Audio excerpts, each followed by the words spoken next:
విజయపురం అనే మహారాజ్యాన్ని ప్రతాపసింహుడు అనే మహారాజు పరిపాలిస్తూ ఉండేవాడు.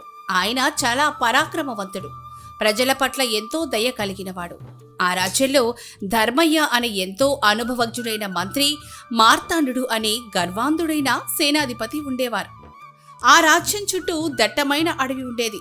ఒకరోజు ఉదయం కోటలో దర్బార్ కొలువుదీరి ఉండగా వీరభద్రుడు అనే ఒక వజ్రాల వ్యాపారి ఏడుస్తూ మహారాజు పాదాల మీద పడతాడు.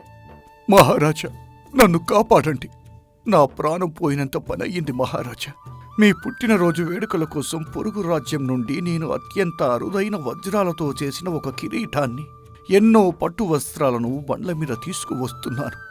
కానీ నిన్న రాత్రి మన రాజ్య సరిహద్దుల్లో ఉన్న దట్టమైన అడవిలో బందిపోట్లు నాపై దాడి చేశారు. నా దగ్గర ఉన్న సంపదంతా దోచుకుపోయారు మహారాజా. నాకు న్యాయం చెయ్యండి. ఏమిటి వీరభద్రా నువ్వు చెబుతున్నది? మన రాజ్య సరిహద్దుల్లో ఉన్న అడవిలో దోపిడీ జరిగింది. సేనాధిపతి మార్తాండుడా, ఏమిటిది? అడవి మార్గంలో కాపలాగా 100 మంది సైనికులు ఉంటారు కదా. అటుగా వచ్చే వ్యాపారులకు రక్షణ కల్పించాల్సిన బాధ్యత మీదే కదా. మరి ఆ బందిపోట్లు ఇంత ధైర్యంగా ఎలా దోపిడీ చేశారు? క్షమించండి మహారాజా. నా సైనికులు పగలు రాత్రి కంటి మీద కొనుకు లేకుండా ఆ అడవిలో గస్తీ తిరుగుతూనే ఉన్నారు. కానీ అడవిలో ఉన్న బందిపోట్లు సామాన్యులు కాదు మహారాజా. వాళ్లకు గాలిలో కలిసిపోయే మాయలు తెలుసు. నా సైనికులు అటు వెళ్ళగానే వీళ్ళు ఇటువైపు దాడి చేసి క్షణాల్లో మాయమైపోతున్నారు. ఆ మాయల బందిపోట్లను పట్టుకోవటం ఎవరి తరమూ కాదు మహారాజా. దయచేసి మీరు నన్ను నమ్మండి. మహారాజా, సేనాధిపతి గారు తొందరపడుతున్నారు. మనుషులకు మాయలు, మంత్రాలు రావడం అసాధ్యం. ఆ బందిపోట్లు కూడా సాధారణ మనుషులే. కాకపోతే వాళ్లు మన భటుల కదలికలను ముందుగానే పసిగడుతున్నారు. అంటే వాళ్ల వెనుక ఏదో పెద్ద కుట్రనే ఉంది. కండబలంతో పట్టుకోలేని శత్రువును బుద్ధిబలంతోనే జయించాలి మహారాజా. మీకు అభ్యంతరం లేకపోతే ఈ సమస్యను పరిష్కరించడానికి తగిన వ్యక్తి ఒకరు నాకు బాగా తెలుసు. కండబలం కంటే బుద్ధిబలం గొప్పదన్న మీ మాట నాకు సమ్మతమే మంత్రివర్య. ఇంతకీ ఎవరా వ్యక్తి? మన సైన్యంలోనే ఉన్నాడా? సైన్యంలో లేడు మహారాజా. అతనొక సామాన్య పల్లెటూరివాడు. మన రాజ్య శివారులో ఉన్న పల్లెటూరిలో సోమన్న అనే ఒక యువకుడు ఉన్నాడు. వాడు ఎలాంటి కష్టమైన సమస్యనైనా తన అద్భుతమైన తెలివితేటలతో క్షణాల్లో పరిష్కరిస్తాడు. వాడి బుర్ర పాదరసం లాంటిది. వాడిని పిలిపిస్తే మన సమస్య తీరుతుందని నా నమ్మకం. అయితే ఏమాత్రం ఆలస్యం చెయ్యకండి. వెంటనే ఆ సోమనను సగౌరవంగా మన దర్బారుకు తీసుకురండి. మంత్రి ధర్మయ్య మహారాజు ఆజ్ఞ తీసుకుని నేరుగా పల్లెటూరికి బయలుదేరుతాడు. ఆ పల్లెటూరిలో సోమన్న తన చిన్న పూరి గుడిసె ముందు ఒక చెక్క బొమ్మను చెక్కుతూ ప్రశాంతంగా కూర్చునుంటాడు. అతని భార్య గౌరమ్మ చేతిలో ఖాళీ గిన్నె పట్టుకుని విసుక్కుంటూ బయటకొస్తుంది. ఏవండి సోమన్న గారు, పొద్దస్తమానం ఆ పనికి మళ్ళా చెక్క బొమ్మలు చెక్కుకుంటూ కూర్చుంటే కడుపు నిండుతుందా? ఇంట్లో వండడానికి పిడికెడు గింజలు కూడా లేవు. ఊళ్ళో వాళ్ళంతా పొలాలకెళ్ళి కష్టపడి సంపాదిస్తుంటే మీరేమో ఆ అరుగు మీద కూర్చొని లోకాభిరామాయణం మాట్లాడుతూ ఉంటారు. నా కర్మ కాలిపోయి మీ మెడలో పూలమాల వేశాను. ఎందుకే గౌరమ్మ ఊరికి ఆకాశానికి సిల్లు పడినట్లు అంతలా కోపడతావు? కష్టపడేది కేవలం చేతులే కాదు, బుర్ర కూడా. నా బుర్ర ఎప్పుడు ఏ పని చేయాలో అప్పుడే చేస్తుంది. అదృష్టం అనేది మనల్ని ఎత్తుక్కుంటూ ఎప్పుడైనా రావచ్చు. కాస్త ఓపికట్టు. దేవుడే మనకి స్వయంగా ఒక దారి చూపిస్తాడు. దేవుడు స్వయంగా పల్లకి తీసుకుని మీకోసం వస్తాడులేండి, కూర్చోండి. గౌరమ్మ అలా అంటూ ఉండగానే మంత్రి ధర్మయ్య తన రథం దిగి సోమన్న గుడిసె ముందుకి వస్తాడు. ఆయన చూడగానే ఊరి జనమంతా ఆశ్చర్యంగా గుమ్మికూడుతారు. సోమన్న, బాగున్నావా? నీ తెలివితేటల గురించి ఈ ఊరి ప్రజలు చెప్పుకోగా నేను చాలాసార్లే విన్నాను. ఈరోజు మహారాజు గారికి నీ అవసరం పడింది. రాజ్యంలో ఒక పెద్ద దొంగతనం జరిగింది. దాన్ని ఛేదించటానికి ఆయన నిన్ను దర్బారుకు రమ్మని ఆహ్వానించారు. అయ్యా దండాలు. మహారాజు గోరికి నా మీద అంత నమ్మకం కలగడం నా అదృష్టం. మీరు పదండి, నేను నా భార్యకి చెప్పే ఇప్పుడే వస్తాను. సోమన్న మంత్రిగారితో కలిసి విజయపుర కోట దర్బార్కి చేరుకుంటాడు. దర్బార్లో సోమన్న పల్లెటూరె పంచకట్టు చూసి సేనాధిపతి మార్తాండు హేళనగా నవ్వుతాడు. మహారాజా, ఈయనేనా మహామేధావి? చూస్తుంటే పశువులను కాసుకునేవాడిలా ఉన్నాడు. కత్తి పట్టి యుద్ధం చేసే వీరులకే ఆ బందిపోట్లు దొరకటం లేదు. ఇక చేతిలో కర్ర పట్టుకొని గొర్రెలను కాసుకునే వీడా వాళ్లను పట్టుకునేది. ఇది మన సైన్యానికి అవమానం మహారాజా. అయ్యా సేనాధిపతి గోరా, పశువులను కాసేవాడికి ఏ పశువు ఏ దారిలో వెళ్తుందో, ఏ గడ్డి తింటుందో చాలా స్పష్టంగా తెలుస్తుంది. అలాగే మనిషి ముఖం చూసి వాడు ఎలాంటి వాడు చెప్పగల నేర్పు కూడా పల్లెటూరు వాడికే ఉంటుంది బాబయ్య. మనుషుల్ని ఆరి బట్టల్ని చూసి అంచనా వేయకండి. మహారాజా, మీ ఆజ్ఞ ఏమిటో సెలివివ్వండి. సోమన్న, వ్యాపారి వీరభద్రుడి సంపదను దోచుకున్న ఆ బందిపోట్లను, వాళ్ల వెనుక ఉన్న కుట్రను నువ్వు బయట పెట్టాలి. నీకు 1 వారం రోజుల సమయాన్నిస్తున్నాను. సిద్ధం మహారాజా, కానీ దానికి ముందు ఆ దోపిడీకి గురైన వ్యాపారి బండిని నేనొకసారి చూడాలి. ఆ బండి ఎక్కడుందో దయచేసి చెప్పండి. అయ్యో సోమన్న గారు, నా బండిని కోట బయట ఉన్న తూర్పు ద్వారం దగ్గర విడిచిపెట్టాను. పదండి చూపిస్తాను. అందరూ కలిసి కోట బయట పడి ఉన్న ఆ విరిగిన ఎద్దుల బండి దగ్గరికి వెళతారు.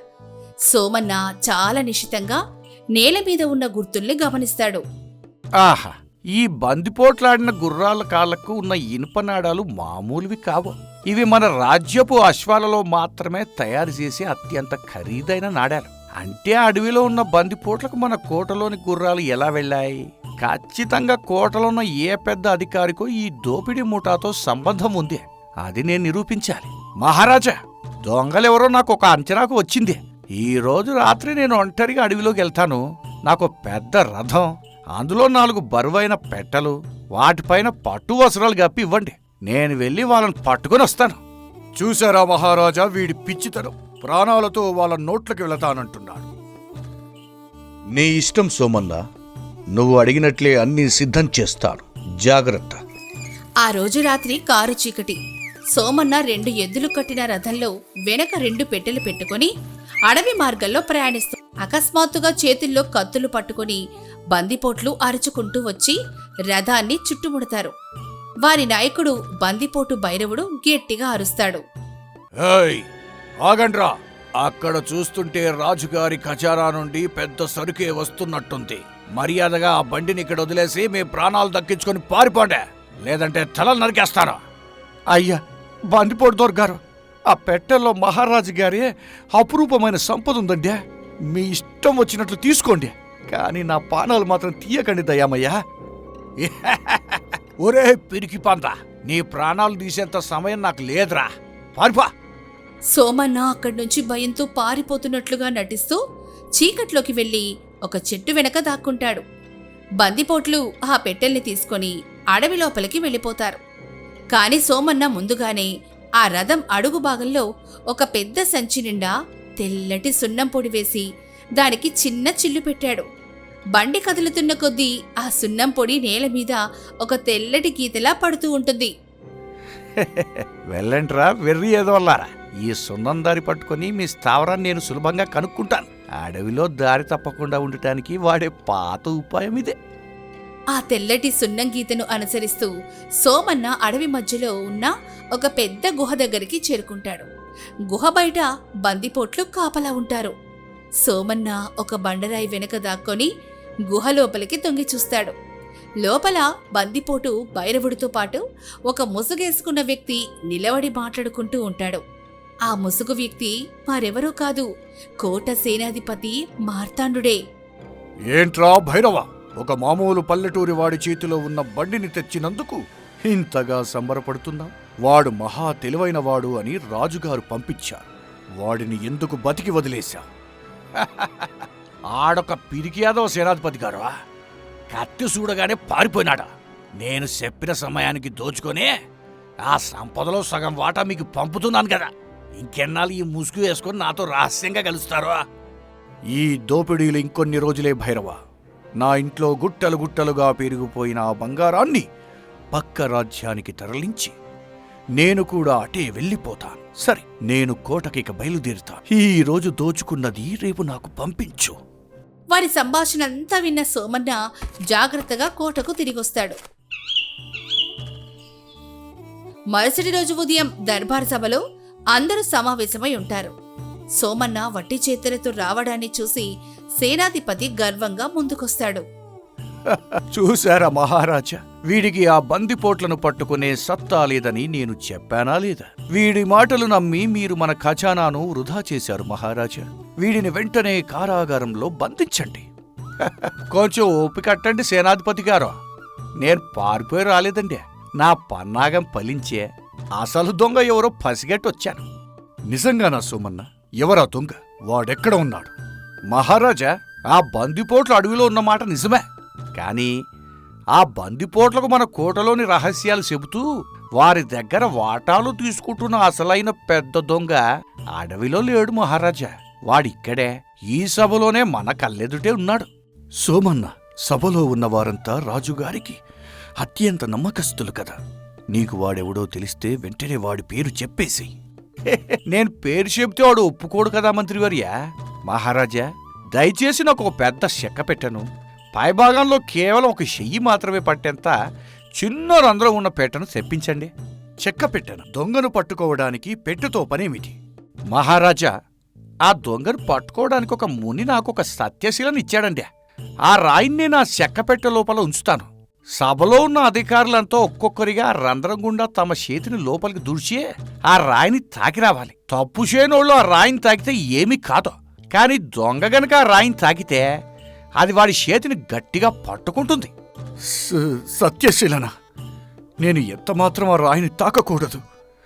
నేను నా చేతిని రంధ్రంలో దూర్చి అడుగుదాకా వెళ్లకుండా ఏమీ తాకకుండానే తాకినట్టు నటించి బయటికి వచ్చేస్తాను. భలే ఆలోచన. భటులు ఒక పెద్ద చెక్క పెట్టెను తీసుకొచ్చి సభ మధ్యలో పెడతారు. అందరూ చూస్తూ ఉండగా మంత్రి, వ్యాపారి వెళ్లి తమ చేతలను దూర్చి తీస్తారు. చివరగా సేనాధిపతి మార్తాండుడు ఎంతో గంభీరంగా నటిస్తూ పెట్టె దగ్గరికి వెళతాడు. తన చేతిని రంధ్రంలో కొద్దిగా దూర్చి ఏమీ ముట్టుకోకుండానే బయటకు తీసి గర్వంగా మహారాజు వైపు చూస్తాడు. చూశారా మహారాజా, ఆ రాయి నా చెయ్యి పట్టుకోలేదు. నా నిజాయితీ నిరూపణ అయ్యింది. వీడు మన సమయాన్ని వృధా చేస్తున్నాడు. అలాగే సేనాధిపతి గోరా, ఇప్పుడు ఆ పెట్టెలో చెయ్యి దూర్చిన మీరంతా మీ కుడి చేతులు సభ వైపు తిప్పి పైకెత్తండి. సభలో ఉన్నవారంతా తమ కుడి చేతుల్ని పైకెత్తుతారు. మంత్రి ధర్మాయితో సహా అందరి చేతులకు దట్టమైన నల్లటి మసి ఉంటుంది. కాని ఒక్క సేనాధిపతి మార్తాండుడి చెయ్యి మాత్రం ఎలాంటి మసి లేకుండా శుభ్రంగా ఉంటుంది. ఇదేంటి మహారాజా, వీళ్ల చేతులకు మసి ఎందుకు అంటుకుంది? నా చెయ్యి ఎందుకు శుభ్రంగా ఉంది? ఎందుకంటే సేనాధిపతి గోరా, ఆ పెట్టెలో అద్భుత శక్తులున్న సత్యశీల ఏమీ లేదు. అది పూర్తిగా ఖాళీ పెట్టె. కాకపోతే ఆ పెట్టెడుగు భాగంలో నేను ముందుగానే నల్లటి మసి పూసుంచినాను. తప్పు చేయని మంత్రి గారు మిగతా వారు భయం లేకుండా నిజాయితీగా తమ చేతులు లోపలికి దూర్చే ఆ రాయి కోసం అడుగుదాకా వెతికారు. అందుకే వాళ్ళ చేతులకు మసి అంటుకుంది. కానీ నువ్వు దొంగవు కాబట్టే ఎక్కడ పట్టుకుంటుందో అన్న ప్రాణభయంతో ముట్టుకోకుండానే నాటకం ఆడినావు. మనుషుల నోరు అబద్ధం చెబుతుందేమో గాని వాళ్ళ భయం ఎప్పటికీ నిజమే చెబుతుంది. మన అసలైన దొంగవు నువ్వే మార్తాండుడా. నమ్మకద్రోహి, నా పక్కనే ఉండి నాకే వెన్నుపోటు పొడుస్తావా? భటులారా, ఈ రాజద్రోహిని వెంటనే బంధించి ఇనుప సంకెళ్లతో కట్టి చీకటి కారాగారంలో పడేయండి. అలాగే సోమన్న చూపించే దారిలో వెళ్లి ఆ అడవిలో ఉన్న ముఠాను కూడా పట్టుకురండి. ఆ తర్వాత మహారాజు ఎంతో సంతోషంగా ఆప్యాయంగా సోమన్న దగ్గరికి వస్తాడు. సోమన్న, నీలాంటి మేధావి ఈ రాజ్యానికి దొరకటం మా అదృష్టం. నీ తెలివితేటలకు బహుమతిగా 5,000 బంగారు నాణేలు మా కోట పక్కనే ఒక పెద్ద భవనం కానుకగా ఇస్తున్నాను. ఈ రోజు నుండి నువ్వే నా ఆస్థాన ముఖ్య సలహాదారుడివి. మీ ఆజ్ఞను శిరసావహిస్తాను మహారాజా. సోమన్న సంతోషంగా బంగారు నాణేలతో తన పల్లెటూరికి వెళతాడు. తన భర్తను ఇన్నాళ్ళు నిందించినందుకు భార్య గౌరమ్మ కన్నీళ్లతో క్షమాపణ అడుగుతుంది. సోమన్న తన భార్యతో కలిసి సంతోషంగా రాజుగారికి నమ్మకమైన సలహాదారుడిగా జీవితం గడుపుతాడు. తప్పు చేసినవాడు ఎంత కప్పిపుచ్చాలని చూసినా వాడి భయమే వాణ్ణి పట్టించేస్తుంది. కండబలం, అధికారం కంటే ఎప్పుడు సమయస్ఫూర్తి, బుద్ధిబలమే మనిషికి నిజమైన విజయాలను తెచ్చిపెడతాయి. ఎండాకాలపు తీవ్రతకు భూమి పగళ్ళిచ్చింది. చేతిలో పైసా లేక కడుపు నింపుకోవడానికి గంజినీళ్లే దిక్కైన రోజులను తలుచుకుంటూ రామయ్య కాలువ గట్టున కూర్చున్నాడు. ఆకాశంలో నల్లటి మేఘాలు కమ్ముకుంటే సంతోషించాలో తన దైన్యస్థితికి ఏడవాలో తెలియని అయోమయంలో ఉన్నాడు. అప్పుడే కురిసిన తొలి వర్షానికి వేసిన నారుమడి కాస్త కొట్టుకుపోవడంతో అతని కళ్లల్లో నీరు ఆగడం లేదు. ఓ వానదేవుడా, నీకు మేమే ద్రోహం చేశామయ్యా. ఎండాకాలం అంతా పనుల్లేక అల్లాడిపోయాం. ఒక పూట తింటే ఇంకొక పూట పస్తులున్నా. నా భార్యకు కనీసం కడుపు నిండా అన్నం పెట్టలేని అర్భకుణ్ణైపోయాను. ఇప్పుడు వర్షం వచ్చిందని సంతోషపడే లోపే నా ప్రాణంగా పెంచుకున్న నారుమడిని ఇలా వరదలో కలిపేస్తావా? తోటి రైతు సోమయ్య దీనంగా ఏడుస్తున్న రామయ్యను చూసి నెమ్మదిగా అతని దగ్గరికొచ్చాడు. అతని భుజంపై చెయ్యి వేసి ఓదార్చడానికి ప్రయత్నించాడు. ఏమయ్యా రామయ్య, అలా కాలువగట్టును కూర్చొని కన్నీరు మున్నీరుగా ఏడుస్తున్నావు? నీ గుండెల్లో ఉన్న బాధేంటో నాకు చెప్పరాదా? మనం ఎన్నో ఏళ్లుగా కలిసి వ్యవసాయం చేస్తున్నాం కదా, నీ కష్టం నా కష్టం కాదా? ఏం చెప్పమంటావు సోమయ్య? నా కష్టాలన్నీ ఆ గంగమ్మ పాలయ్యాయి.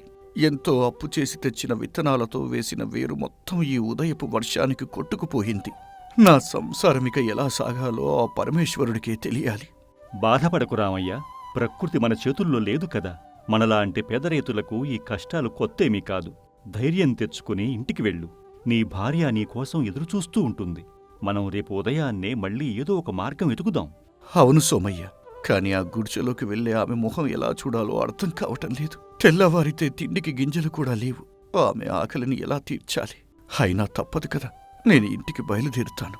రామయ్య కన్నీళ్లు తుడుచుకుంటూ భారమైన అడుగులతో తన చిన్న గుడిసె వైపు నడిచాడు. భర్త ముఖంలో ఉన్న దీనత్వాన్ని, కళ్లల్లో ఉన్న తడిని చూడగానే లక్ష్మి గుండె ఆందోళనతో కొట్టుకుంది. ఆమె వెంటనే అతని దగ్గరికొచ్చి ఆరా తీసింది. ఏవండి, ఎందుకలా కళ్ళు ఎర్రబడేలా ఏడ్చారు? పొలంలో ఏమైంది? నారుబడి ఎలా ఉంది? మీ ముఖం చూస్తుంటే నా గుండె ఆగిపోయినంత పనవుతోంది. లక్ష్మి, మన బతుకుల్లో ఆ దేవుడు సంతోషాన్ని రాసిపెట్టలేదే. మనం ఎంతో ఆశగా పోసిన నారుమడి మొత్తం ఉదయం కురిసిన కుండపోత వర్షానికి కొట్టుకుపోయింది. మన శ్రమంతా బూడిదలో పోసిన పన్నీరయ్యింది లక్ష్మి. ఇప్పుడు మనకు మిగిలింది కేవలం ఈ కన్నీళ్లు మాత్రమే. అయ్యో, ఎంత ఘోరం జరిగిపోయింది. కానీ మీరిలా ఆధారపడితే ఎలాగండి? ప్రాణాలుంటే ఎలాగోలా బ్రతకొచ్చు. మీరు కన్నీళ్ళాపండి. కష్టాలు మనల్ని తాత్కాలికంగా కుంగదీసినా మన శ్రమను ఎవరూ దొంగలించలేరు కదా. ఎలా ఆపమంటావు లక్ష్మి? తిండికి గింజలు లేవు, చేతిలో చిల్లి గవ్వా లేదు. నీకు కనీసం కడుపు నిండా అన్నం కూడా పెట్టలేకపోతున్నాను. నా జన్మ ఎందుకో దండగనిపిస్తోంది. ఒక భర్తగా నేను పూర్తిగా విఫలమయ్యానే. అలా మాట్లాడకండి. కష్టాలు శాశ్వతం కావు. ఈరోజు కాకపోతే రేపైనా మనకు మంచి రోజులొస్తాయి. మనం మళ్ళీ ప్రయత్నిద్దాం. వానదేవుడు మనల్ని పూర్తిగా ముంచడు. మీ ఆరోగ్యం బాగుంటే చాలండి. మనం మళ్ళీ కష్టపడి పైకి రావచ్చు. నీ ఓర్పు, నీ ధైర్యమే నన్ను ఇంకా బతికిస్తున్నాయి లక్ష్మి. లేదంటే ఈ పాటికి నేను ఏ కాలువలో దూకి ప్రాణాలు విడిచేవాడిని. నీలాంటి ఇల్లాలు నా పక్కన ఉండటం నా పూర్వజన్మ సుకృతం. అలాంటి పిచ్చి పనులు చేయకండి. మనకి భూదేవి ఉంది, కష్టపడి తత్వం ఉంది. మనం మళ్ళీ తలెత్తుకొని నిలబడతాం, సరేనా? రేపటి నుంచి కొత్తగా పనులు ప్రారంభిద్దాం. ఆ రోజు రాత్రి వాతావరణం మరింత బీభత్సంగా మారింది. ఆకాశానికి చిల్లు పడిందా అన్నట్లుగా విపరీతమైన వర్షం కురవసాగింది. రామయ్య ఉంటున్న పాత గుడిసెలోని పైకప్పు నుంచి నీరు ధారలుగా కారడమే కాకుండా చుట్టుపక్కల నీరంతా గుడిసె లోపలికి రావడం మొదలైంది. ఏవండి, గుడిసెలోకి నీరు మోకాలలో తొచ్చేలా ఉంది. ఇక్కడే ఉంటే మనం కూడా కొట్టుకుపోతాం. త్వరగా ఉన్న మూటముళ్ళ సర్దుకోండి. ఇక్కడి నుంచి బయటపడదాం. ప్రాణాలు దక్కించుకోవడం ఇప్పుడు చాలా ముఖ్యం. అవును లక్ష్మి, ఈ గుడిసె ఎప్పుడు కూలిపోతుందో తెలియటం లేదు. మనకున్న కొన్ని గింజలు, బట్టలు ఆ మూటలో కట్టు. మన పొలానికి దగ్గరగా ఉన్న ఎత్తైన ప్రదేశానికి వెళ్ళిపోతాం. అక్కడైతే కొంత సురక్షితంగా అయినా ఉండొచ్చు. రామయ్య, లక్ష్మి ఇద్దరూ ఆ చీకట్లో వానలో తడుస్తూ తమ సామాన్లు నెత్తిన పెట్టుకుని పొలం వద్దకు చేరుకున్నారు. అక్కడ ఉన్న ఒక పెద్ద చెట్టు కింద నిలబడి వర్షం నుంచి రక్షణ పొందడానికి ప్రయత్నించారు. ఇక్కడ ఈ చెట్టు నీడన చిన్న తాత్కాలిక గుడిసెలాంటిది వేసుకుందామండి. వర్షం తగ్గే వరకు ఇక్కడే తలదాచుకుందాం. ఈ రాత్రికి మనకి ఇదే పెద్ద ఆశ్రయం. అలాగే లక్ష్మి, ఉన్న కర్రలతో, తాటి ఆకులతో చిన్న గుడిసె వేస్తాను. మనకి ఈ నేలే దిక్కు, ఈ పొలమే మన సర్వస్వం. ఈ కష్ట సమయంలో ఈ చెట్టు మనల్ని కాపాడుతుందని నేను ఆశిస్తున్నాను. భయపడకండి. ఈ చీకటి రాత్రి గడిచిపోతే కొత్త వెలుగొస్తుంది. మనం ఇక్కడే ఉండి మన పొలాన్ని మళ్ళీ సాగు చేద్దాం. మన శ్రమ ఎన్నటికీ వృధా పోదు. నీవు ఇచ్చిన ధైర్యంతో నేను ఈ అర్ధరాత్రి వేళ కూడా పనిచేయగలుగుతున్నాను లక్ష్మి. నీలాంటి ఇల్లాలు దొరకటం నా అదృష్టం. ఈ గుడిసెను త్వరగా పూర్తి చేసి నిన్ను వర్షం నుండి రక్షిస్తాను. కొన్ని రోజులు గడిచాయి. వారు ఈ చిన్న గుడిసెలోనే ఉంటూ మళ్లీ కష్టపడి అప్పు చేసి పొలంలో నారు పోశారు. కాని ప్రకృతి వారిని మళ్లీ పరీక్షించదలిచింది. మరోసారి వర్షం దంచి కొట్టింది. ఊరిలోని చెరువులన్నీ అలుగుపారడంతో పొలాల మీదుగా వరద ఉధృతంగా ప్రవహించటం ప్రారంభమైంది. రామయ్య, లక్ష్మి పొలం పక్కన వేసుకున్న చిన్న గుడిసె కూడా ఆ వరద నీటి ప్రవాహానికి కొట్టుకుపోయింది. ప్రాణాలు దక్కించుకోవడానికి వారు పక్కనే ఉన్న ఒక పెద్ద మర్రి చెట్టుపైకి ఎక్కవలసొచ్చింది. లక్ష్మి, గట్టిగా పట్టుకో. ఆ నీటి ప్రవాహం మన గుడిసెను ఎలా కొట్టుకుపోయేలా చేసిందో చూడు. మనకు ఉన్న ఆ ఒక్క ఆశ కూడా అడియాసలైపోయింది. ఈ వరద నీరు మనల్ని కూడా ముంచేలా ఉంది. ఏవండి, నాకు చాలా భయంగా ఉంది. ఈ చెట్టు కొమ్మల మీదే మనం మంచెలాంటిది కట్టుకుని ఉండాలి, లేదంటే ఈ నీటిలో మనం కూడా కొట్టుకుపోతాం. అవును, ఈ చెట్టుపై కొన్ని కర్రలు పరిచి మంచెలాగా తయారు చేస్తాను. నువ్వు పై కొమ్మను గట్టిగా పట్టుకుని ఉండు. నేను త్వరగా ఈ మంచెను సిద్ధం చేస్తాను. మన ప్రాణాలు కాపాడుకోవటానికి ఇదే ఏకైక మార్గం. చెట్టు కొమ్మల మధ్య రామయ్య అతి కష్టం మీద ఒక మంచెను నిర్మించాడు. వారిద్దరూ ఆ మంచంపై కూర్చొని చలుకు వణుకుతూ కన్నీళ్లు పెట్టుకున్నారు. చుట్టూ కేవలం ప్రవహిస్తున్న వరద నీరు మాత్రమే కనిపిస్తోంది. భగవంతుడా, మాకెందుకీ ఘోరమైన శిక్ష? మేం చేసిన పాపమేంటి? తినడానికి తిండి లేదు, ఉండడానికి ఇల్లు లేదు, చివరికి ఈ చెట్టుపై పక్షుల్లా బ్రతకాల్సి వస్తోంది. మా పరీక్షలు ఎప్పటికీ ముగుస్తాయి తండ్రి. లక్ష్మి, నా చేతకానితనం వల్లే నీకు ఈ కష్టాలు వచ్చాయి. నిన్ను ఒక మహారాణిలా చూసుకోవాల్సింది పోయి ఇలా అడవిలో చెట్టుపై ఉంచాల్సి వస్తుంది. నా గుండె పగిలిపోతుంది. లక్ష్మి, నన్ను క్షమించు. అలా అనకండి. మీతో పాటు నేనెక్కడైనా ఉంటాను. ఈ చెట్టుపైనే మనం చిన్నగా పొయ్యి రాజేసి మన దగ్గర మిగిలిన కొద్దిపాటి బియ్యంతో గంజి కాసుకుని తాగుదాం. ప్రాణాలు నిలబెట్టుకోవడమే మన మొదటి కర్తవ్యమండి. కష్టాల్లో కలిసి ఉండడమే కదా నిజమైన దాంపత్యం. మన చుట్టూ ఉన్న పొలాలన్నీ నీట మునిగిపోయాయి లక్ష్మి. మన శ్రమంతా గంగపాలు కావటం కల్లారా చూడటం కంటే మరొక నరకమంటూ లేదు. ఈ భూదేవి మనల్ని ఎందుకు ఇంతలా పరీక్షిస్తుందో అర్థం కావటం లేదు. ఏడవకండి. కన్నీళ్లు మన కడుపు నింపవు. ఈ అవకాశం మనకు పైకప్పు, ఈ చెట్టు మనకు ఆశ్రయం. మనం ఎలాగైనా బ్రతికి తీరాలి. ఈ వరదలు తగ్గిన తర్వాత మళ్లీ కొత్తగా ఆ చెట్టు మంచెపైనే వారు కొన్ని రోజులు నివసించాల్సొచ్చింది. ఆకలితో అలమటిస్తూ చలిగాలులకు వణుకుతూ కాలం వెళ్లదీశారు. ఒకరోజు ఆ దారిలో ఒక పడవ సహాయంతో వెళ్తున్న ఊరి పెద్ద ఆవిడ, ముసలమ్మ, సంగమ్మ వారిని చూసి ఆశ్చర్యపోయింది. ఒరే రావయ్య, ఏంట్రా ఇది? మీ ఇద్దరి చెట్టు మంచెపైన ఎందుకుంటున్నారు? ఊరిలోకి రావచ్చు కదా. ఈ వరదల్లో ఇలా చెట్టుపై ఉండడం చాలా ప్రమాదకరం కదరా. అవ్వా, మా గుడిసె కొట్టుకుపోయింది. పొలం మొత్తం నీట మునిగింది. మాకు ఊరిలో ఉండడానికి ఇల్లు లేదు. అందుకే ఈ చెట్టునే మా ఇల్లుగా చేసుకున్నాం. ఇక్కడే ఉంటే మా పొలాన్ని కూడా కనిపెట్టుకుని ఉండవచ్చు కదా అవ్వా. అయ్యో నాయన, ఎంత కష్టం వచ్చిందిరా మీకు. కానీ ధైర్యం కోల్పోకండి. నింగికి నిచ్చెన వేసేవాడు ఆ పైవాడు. ఈ వరదలు ఎల్లకాలం ఉండవు. నీరు తగ్గిన వెంటనే మీ పొలం మళ్ళీ పచ్చగా మారుతుంది. ఆ నమ్మకమే మిమ్మల్ని బ్రతికిస్తుంది. అవునవ్వా, కానీ మాకు తినడానికి తిండి కూడా సరిగ్గా లేదు. ఈ ఆకలి మంటలు తట్టుకోలేకపోతున్నాం. మా దగ్గర ఉన్న కొద్దిపాటి బియ్యం కూడా అయిపోయాయి. ఇప్పుడు ఏం చెయ్యాలో తోచట్లేదు. నా దగ్గర ఉన్న కొన్ని రొట్టెలు, పండ్లు మీకిస్తాను. తీసుకోండి. ఏ మొసలిదాని మాట నమ్మండి. మీ కష్టాలు తీరే రోజు త్వరలోనే వస్తుంది. ఆ దేవుడు మిమ్మల్ని రక్షిస్తాడు. మీ పట్టుదలకు తగిన ప్రతిఫలం లభిస్తుంది. ధన్యవాదాలవ్వా. ఈ ఆకలి సమయంలో నువ్వు మాకు అన్నం పెట్టి దేవతలా ఆదుకున్నావు. నీ రుణం ఎలా తీర్చుకోవాలో తెలియటం లేదు. ఈ సహాయం నేను నా జీవితంలో ఎప్పటికీ మరవలేను. మీరిద్దరు క్షేమంగా ఉంటే అదే చాలు నాయనా. ప్రకృతి మనల్ని ఎంత శోధించినా మనం నిలబడి పోరాడాలి. ఈ వాన తగ్గిన తర్వాత మళ్ళీ మీ బతుకులు బాగుపడతాయి. ఆ రోజు నేను కూడా వచ్చి మీ సంతోషాన్ని చూస్తాను. నీ మాటలు మాకు కొండంత ధైర్యాన్నిచ్చాయవ్వా. నీవు చూపిన ఈ కరుణను మేము ఎప్పటికీ మరువం. ఈ ఆకలి సమయంలో నువ్విచ్చిన రొట్టెలు మాకు అమృతం లాంటివి. కొన్ని రోజుల తర్వాత వర్షాలు క్రమంగా తగ్గుముఖం పట్టాయి. వరద నీరు పూర్తిగా తగ్గిపోయింది. రామయ్య, లక్ష్మి చెట్టు దిగి తమ పొలాన్ని చూశారు.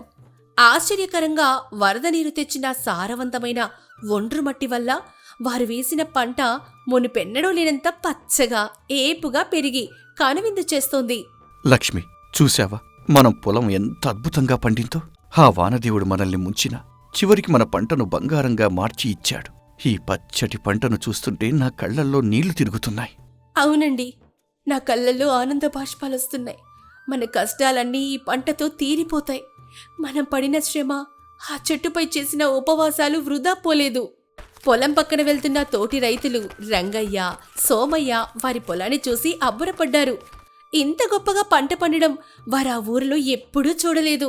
ఏమయ్యా రామయ్య, నీ పంట చూస్తుంటే ముచ్చటేస్తోంది. మా పొలాలన్నీ దెబ్బతిన్నా నీ పొలం మాత్రం ఇంత బాగా పండటానికి కారణమేంటో మాకు కూడా ఈ రహస్యం చెప్పరాదా? రంగయ్య, మేము పడిన కష్టాలు, ఆ చెట్టుపై చేసిన ఉపవాసాలు బహుశా ఆ దేవుడికి కనికరం కలిగించాయేమో. వరద నీరు తెచ్చిన ఒండ్రు మట్టి మా పొలానికి బలాన్నిచ్చింది. ఇది కేవలం ఆ నేలతల్లి కరుణ మాత్రమే. నిజమే రామయ్య, నీ ఓర్పుకు తగిన ప్రతిఫలం దక్కింది. మేము వరదలు రాగానే ఊరిలోకి పారిపోయాం. కాని నువ్వు మాత్రం పొలం పక్కనే ఉండి పంటను కాపాడుకున్నావు. నీ పట్టుదలే నిన్ను ఈ రోజు విజేతగా నిలబెట్టింది. అవును సోమయ్య, మనమంతా ఊరిలోకి వెళ్ళి సుఖంగా ఉన్నాం.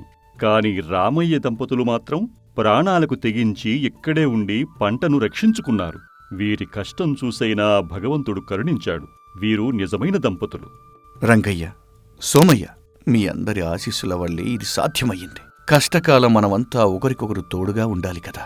మనమంతా కలిసిమెలిసి ఉంటేనే ఈ గ్రామానికి మంచి జరుగుతుంది. అదే సమయంలో ఆ ఊరి భూస్వామి భూపతి గారు ఒక అందమైన బండిపై ఆ దారిన వెళ్తూ రామయ్య పొలాన్ని చూసి ఆగారు. ఆ పచ్చటి పంట ఆయన్ను ఎంతో ఆకర్షించింది. రామయ్య, నీ పంట చాలా అద్భుతంగా పండిందిరా. ఈ ఏడాది ఊరిలోనే అత్యధిక పంట పండించిన రైతుగా నువ్వు నిలిచావు. నీ కష్టానికి తగిన పారితోషకం నేనే ఇస్తాను. నీలాంటి శ్రమజీవులు మా గ్రామానికి గర్వకారణం. నమస్కారమండి భూస్వామి గారు. మీ దయవల్ల మాకు ఈ పంట దక్కింది. మాకు ఉండడానికి ఒక చిన్న ఇల్లు కట్టుకోవడానికి సహాయం చేస్తే చాలండి. ఈ వరదల్లో మా పాత గుడిసె కొట్టుకుపోయింది. తప్పకుండా రామయ్య, నీలాంటి కష్టపడే రైతులకు సహాయం చేయటం నా బాధ్యత. నీకు ఊరిలో ఒక మంచి ఇల్లును కట్టించిస్తాను. అలాగే నీ పంటను నేనే మంచి ధరకు కొనుగోలు చేస్తాను. నీకు ఎటువంటి కష్టం రాకుండా నేను చూసుకుంటాను. భూస్వామి గారికి మా శతకోటి నమస్కారాలు. మా కష్టాలన్నీ తీరిపోయాయి. మీలాంటి దయాహృదయులు ఉన్నంతకాలం మాలాంటి పేదవారికి ఎటువంటి లోటు ఉండదు. లక్ష్మమ్మ, నీవు కూడా నీ భర్తకు తోడుగా నిలిచి చూపిన ధైర్యం సామాన్యమైనది కాదు. మీ ఇద్దరి ఆదర్శవంతమైన దంపతుల బతుకు ఈ ఊరికే ఆదర్శం. ఒకరికొకరు తోడుగా ఉంటూ కష్టాలను ఎలా జయించాలో మీరే నిరూపించారు.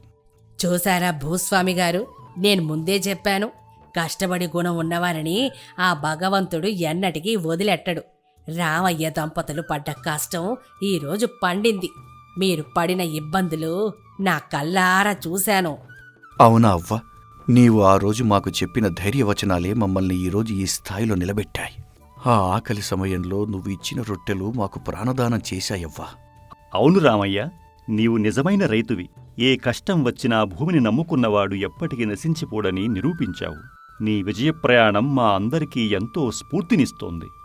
రామయ్య, రేపే నువ్వు నీ భార్యతో కలిసి నా భవనానికి రా. నీకు నూతన గృహప్రవేశానికి కావాల్సిన ఏర్పాట్లు నేనే దగ్గరుండి చూసుకుంటాను. అలాగే నీకు వ్యవసాయానికి అవసరమైన ఎడ్లను, నాగలిని కూడా బహూకరిస్తాను. ధన్యవాదాలు భూస్వామి గారు. మాలాంటి పేదవారికి మీరే పెద్ద దిక్కు. మీ రుణం మేము ఈ జన్మలో తీర్చుకోలేము. అవును లక్ష్మి, నేల తల్లిని నమ్ముకుంటే ఎన్నటికీ మోసం జరగదు. మన కష్టాలన్నీ తీరిపోయాయి. ఇక మనం సుఖంగా జీవిద్దాం. ఈ భూమిని మరింత బాగా సాగు చేసి నలుగురికి అన్నం పెడదాం.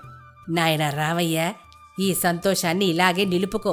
నీ కష్టార్జితాన్ని నలుగురికి పంచిపెట్టే మంచి మనసు నీకెప్పుడూ ఉండాలి. పేదవారికి సహాయం చేయడమే పరమార్థం. అలాగే అవ్వా, నీ మాటలు నేను ఎప్పటికీ గుర్తుంచుకుంటాను. ఈ భూమిని నమ్ముకొని కష్టపడి బతుకుతాను. మన గ్రామంలోని తోటి రైతులకు కూడా నా వంతు సహాయం అందిస్తాను. భూస్వామి భూపతి గారు చెప్పినట్లే రామయ్యకు ఒక ఇల్లు కట్టించి ఇచ్చారు. ఊరి ప్రజలంతా రామయ్య దంపతుల పట్టుదలను, వారి ఓర్పును చూసి ఎంతో ప్రశంసించారు.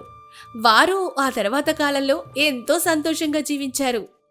కష్టాలు ఎంత పెద్దవైనా, ప్రకృతి మనల్ని ఎంతగా శోధించినా ధైర్యం కోల్పోకుండా కష్టపడే తత్వాన్ని నమ్ముకుంటే విజయం తప్పకుండా లభిస్తుంది.